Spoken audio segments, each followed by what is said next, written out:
अब कोर्स को शुरू करने से पहले हम यहाँ पर एक एग्जाम्पल आपके सामने पेश करना चाहते हैं, जिससे कि आप सभी को ये पता लग जाएगा कि आपको अगर स्टॉक मार्केट के बेसिक कॉन्सेप्ट पता है तो आप अपने पैसे को जल्दी ग्रो कर सकते हो, बेहतर डिसीजन ले सकते हो। अब यूएस के अंदर एक बार एक रिसर्च किया गया जिसके अंदर दो टीमें बनाई गई थी। एक टीम के अंदर कुछ प्रोफेशनल थे जो कि स्टॉक मार्केट के बारे में अच्छी जानकारी रखते थे, और दूसरी टीम बनाई गई जिसके अंदर कुछ बच्चे रखे गए थे जिनका स्टॉक मार्केट से दूर दूर तक कोई भी कनेक्शन नहीं था। अब यहाँ पर इस सिनेरियो में जब रिसर्च किया गया तो दोनों ही टीमों को अपने अपने मर्जी के स्टॉक्स को चुनने के लिए कहा गया, जिसमें कि अब आप बताइए कि इन दोनों टीम के अंदर किन लोगों ने अच्छे स्टॉक्स चुने होंगे।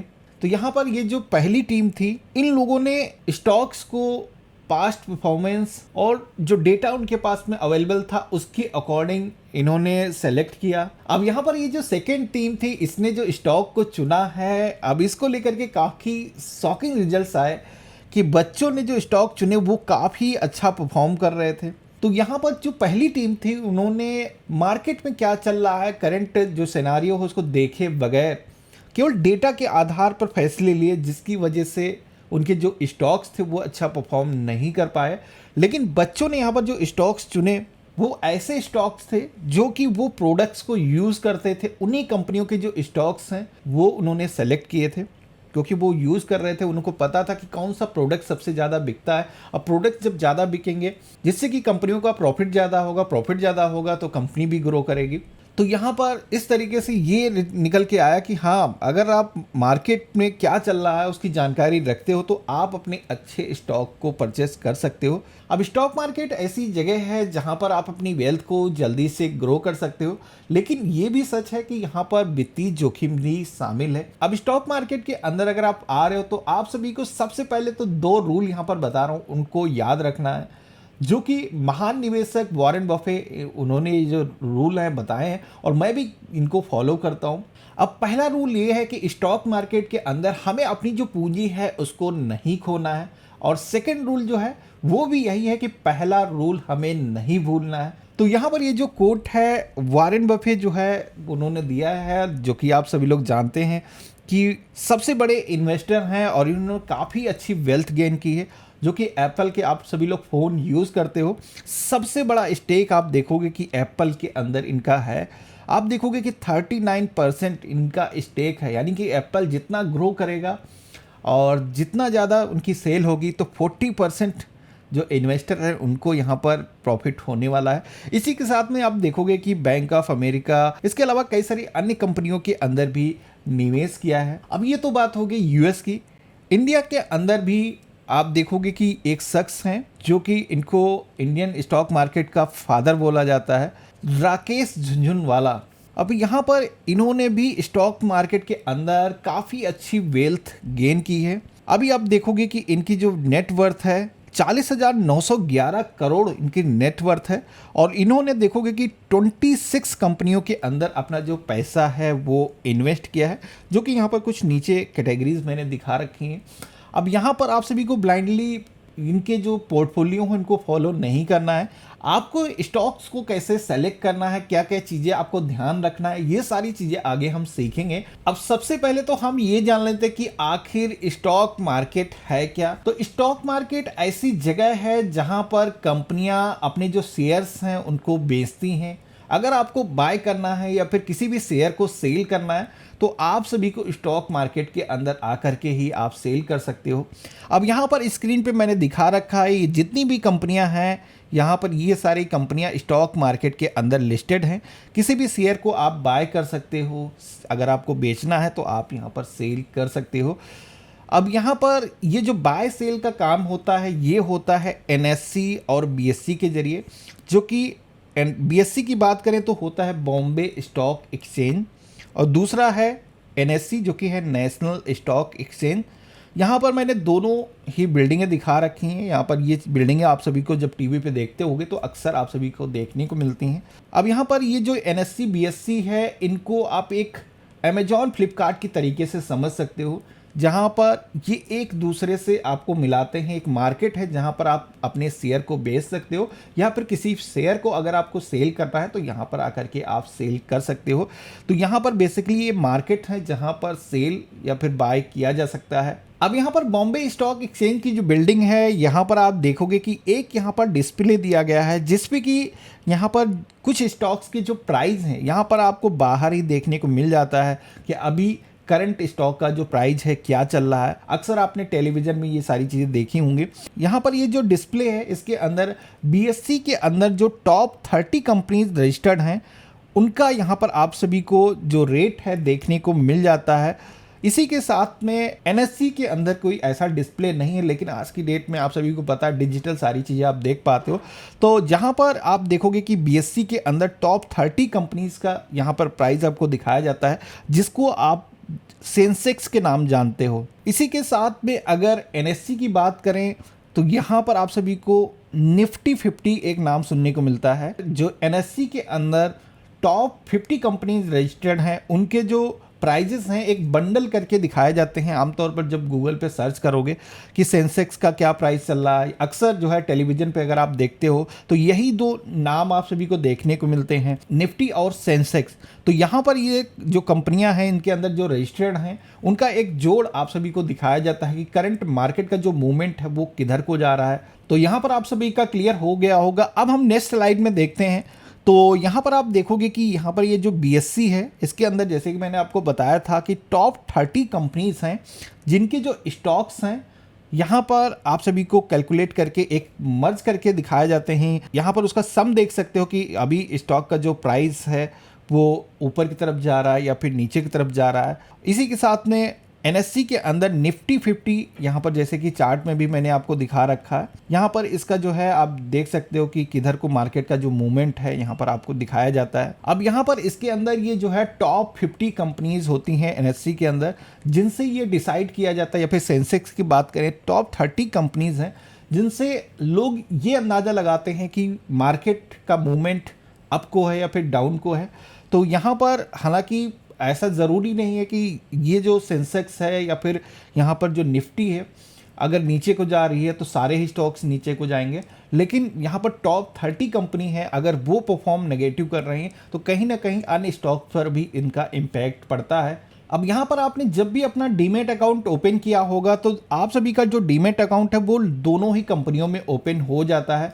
अब यहाँ पर ये जो एनएससी बीएससी है दोनों ही स्टॉक एक्सचेंज के अंदर बहुत सारी कंपनियां रजिस्टर्ड हैं। जब भी आप ऑर्डर लगाते हो तो यहाँ पर जैसे कि मैंने आपको दिखा रखा है कुछ इस तरीके से आप सभी को देखने को मिलता है कि कौन सा स्टॉक एनएससी यानी कि नेशनल स्टॉक एक्सचेंज के अंदर रजिस्टर्ड है और कौन सा स्टॉक बीएससी यानी कि बॉम्बे स्टॉक एक्सचेंज के अंदर लिस्टेड है। अब जैसे कि मेरे केस में देखोगे कि जोमेटो मैंने यहाँ पर सर्च किया है तो जोमेटो आप देखोगे कि एनएससी के अंदर भी रजिस्टर्ड है और यहाँ पर बीएससी के अंदर भी रजिस्टर्ड है।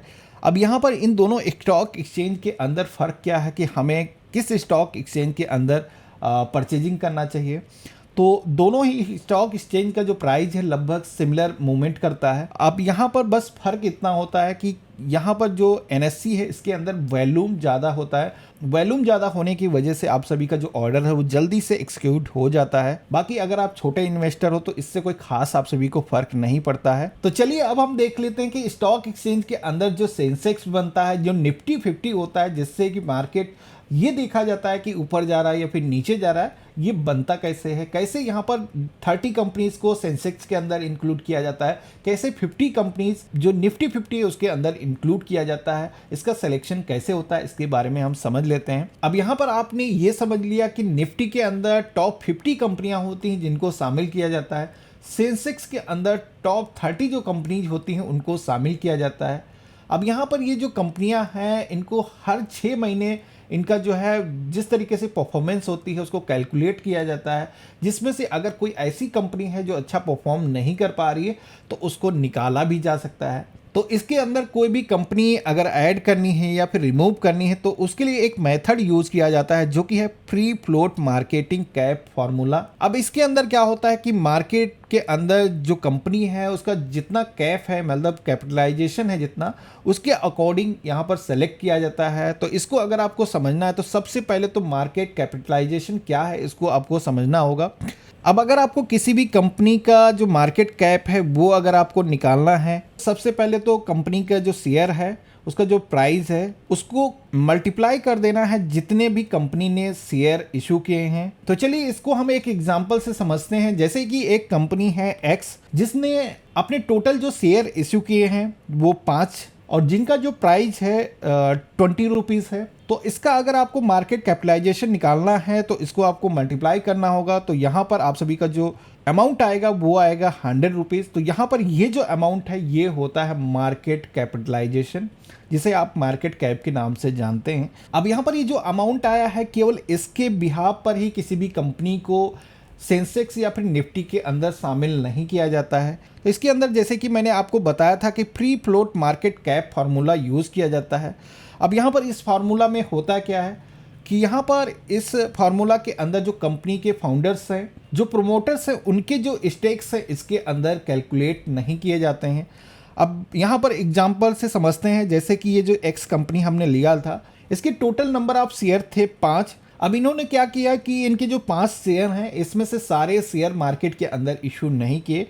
यहाँ पर इसमें से मान के चलते हैं कि 2 शेयर उन्होंने मार्केट के अंदर इशू किए और बाकी के 3 शेयर जो यहाँ पर जो डायरेक्टर्स हैं उनके पास ही में रहे। तो यहाँ पर अगर 2 शेयर मार्केट के अंदर इशू किए गए हैं तो इनको अगर आपको free float market cap formulas के अंदर कंपनी की वैल्यूएशन निकालनी है कि कंपनी इसमें शामिल होगी या नहीं होगी, तो यहाँ पर इसको जैसे कि शेयर का जो प्राइस था 20 रुपीज़ है, तो यहाँ पर इसका जो टोटल आता है वो आता है 40 रुपीज़। तो यहाँ पर अब ये जो अमाउंट निकल के आया है 40 रुपीज़, तो यहाँ पर ये है कंपनी का मार्केट कैप। तो इस तरीके से जो प्रोमोटर्स का फंड है वो उसको निकालने के बाद में यहाँ पर आप सभी का जो अमाउंट बचता है जो पब्लिक के अंदर इशू किया गया है वो जो शेयर्स हैं वही कैलकुलेट किए जाते हैं। अब यहाँ पर जो सेंसेक्स है निफ्टी 50 के अंदर कोई भी शेयर अगर शामिल किया जाता है या फिर उसको रिमूव किया जाता है तो यहाँ पर कंपनी के जो शेयर्स हैं वो तो उतने ही रहेंगे, वो तो घटने बढ़ने वाले नहीं। यहाँ पर उसका जो प्राइस है, प्राइस उसका घटता बढ़ता रहता है। अगर किसी भी कंपनी का जो प्राइस है काफ़ी तेज़ी से डाउन हो जाता है तो वो जो कंपनी है सेंसेक्स से निकाल दी जाती है, कोई नई कंपनी उसकी जगह जो अच्छा परफॉर्म कर रही है उस कैटेगरी के अंदर तो वो यहाँ पर ऐड की जाती है। सेम इसी तरीके से निफ्टी 50 के अंदर भी टॉप 50 जो कंपनीज हैं उनको शामिल किया जाता है। 6 मंथ के अंदर कोई भी कंपनी अगर अच्छा परफॉर्म नहीं कर रही है तो उसको रिमूव भी किया जा सकता है। तो यहाँ पर आप सभी को जो सेंसेक्स है या फिर निफ्टी है इसके अंदर कैसे कोई भी कंपनी ऐड की जाती है आपको समझ में आ गया होगा। तो चलिए अब आपको ये भी बता देते हैं कि कैसे आपको देखना है कि एनएससी या फिर बीएससी के अंदर कितनी कंपनियां हैं जो टॉप रेटेड है, मार्केट कैप सबसे ज़्यादा है, जो यहाँ पर सेंसेक्स के अंदर निफ्टी के अंदर रजिस्टर्ड है। तो यहाँ पर सबसे पहले तो जैसे कि हम सेंसेक्स के अंदर देखना चाहते हैं, यहाँ पर हम टाइप करेंगे बीएससी और हमारे सामने बॉम्बे स्टॉक एक्सचेंज की जो वेबसाइट है आ जाएगी। तो हमारे सामने जो बीएससी की वेबसाइट है आप देखोगे कि ओपन हो चुकी है, जहाँ पर सेंसेक्स का अगर आपको प्राइस देखना है तो ऊपर की तरफ ही आप देखोगे कि सेंसेक्स का जो करंट प्राइस है यहाँ पर हमें दिख जाएगा, कितने पॉइंट माइनस किया दिन में, कितना प्लस हुआ है यहाँ पर आप देख सकते हो। जैसे कि अभी करंट में मार्केट क्लोज हो चुकी है, नहीं तो इसका जो प्राइस है लाइव यहाँ पर अपडेट होता रहता है। अब यहाँ पर अगर आपको ये जानना है कि सेंसेक्स के अंदर कौन सी वो कंपनियां हैं जिससे सेंसेक्स बनता है, तो नीचे की तरफ आओगे तो यहाँ पर बीएससी सेंसेक्स का एक ऑप्शन दिया गया है जिस पे आप क्लिक करोगे तो यहाँ पर आप देख सकते हो कि इसका जो पैटर्न है कैसा रहा आज के दिन में। 1 मंथ का अगर आपको देखना है, 3 मंथ, 1 ईयर, इस तरीके से चार्ट पैटर्न यहाँ पर आप देख सकते हो। अब यहाँ पर आपको ये देखने को मिल जाता है कि इसके अंदर कौन कौन सी वो कंपनियाँ हैं जो सेंसेक्स को घटाती हैं या बढ़ाती हैं। जैसे कि आज के दिन देखोगे कि यहाँ पर ग्रीन कलर से जितनी भी कंपनियां मेंशन की गई हैं ये जो कंपनियां हैं ग्रोथ लाई हैं। रेड कलर से जो कंपनियां दिखाई गई हैं यहाँ पर ये जो है आज के दिन इनका जो प्राइस है ये डाउन हुआ है। तो यहाँ पर इस तरीके से सेंसेक्स के अंदर जो भी कंपनियां रजिस्टर्ड हैं उनको देख सकते हो। इसी के साथ में नीचे की तरफ आप देखोगे तो यहाँ पर वॉल्यूम टॉपर्स करके एक टैब दी गई है जिसमें कि जो भी कंपनियां हैं जिनके अंदर सबसे ज़्यादा वॉल्यूम रहा है, ट्रेड हुई है, यहाँ पर आप देख सकते हो। इसी के साथ में इंडेक्स कंट्रीब्यूशन के सेक्शन में आपको वो डिटेल्स मिल जाती हैं, कौन सी कंपनी है जिसकी वजह से सेंसेक्स डाउन हुआ है, कौन सी कंपनी में ग्रोथ आई है, यहाँ पर आपको सारी डिटेल्स मिल जाती हैं। अब इसी तरीके से अगर आपको निफ्टी 50 के बारे में जानना है तो यहाँ पर आपको सर्च करना है NSE, नेशनल स्टॉक एक्सचेंज। हमारे सामने पहली जो वेबसाइट है आ जाएगी। अब यहाँ पर निफ्टी 50 का जो करंट प्राइस है आप देख सकते हो। अगर आपको इसकी डिटेल जानना है तो निफ्टी 50 के ऑप्शन पे क्लिक करोगे तो यहाँ पर आप देखोगे कि वो 50 कंपनियाँ जो कि निफ्टी 50 बनाती हैं, जिसकी वजह से मार्केट को तय किया जाता है कि मार्केट ऊपर की तरफ है या फिर नीचे की तरफ जा रहा है। तो यहाँ पर ये वो कंपनियाँ हैं जिनका मार्केट कैप सबसे ज़्यादा है। इनकी हिस्ट्री आप देख सकते हो, क्या प्राइस पे आज ओपन हुई थी, क्या इसका लोएस्ट प्राइस गया है, लास्ट ट्रेड प्राइस क्या है, कितना परसेंट आज की डेट में ये प्राइस चेंज हुआ है, कितना वॉल्यूम में आज शेयर्स में ट्रेड हुई है, आपको ये इंफॉर्मेशन यहाँ पर मिल जाती है। कितना 52 वीक में सबसे ज़्यादा हाई हुआ है, लो हुआ है, तो यहाँ पर आप देख सकते हो। तो यहाँ पर ये जो कंपनियां हैं नेशनल स्टॉक एक्सचेंज, हर 6 महीने में इनको रिव्यू किया जाता है, जिसके बाद में अगर कोई भी कंपनी अच्छा परफॉर्म नहीं कर रही है तो इस लिस्ट में से उसको निकाला भी जा सकता है।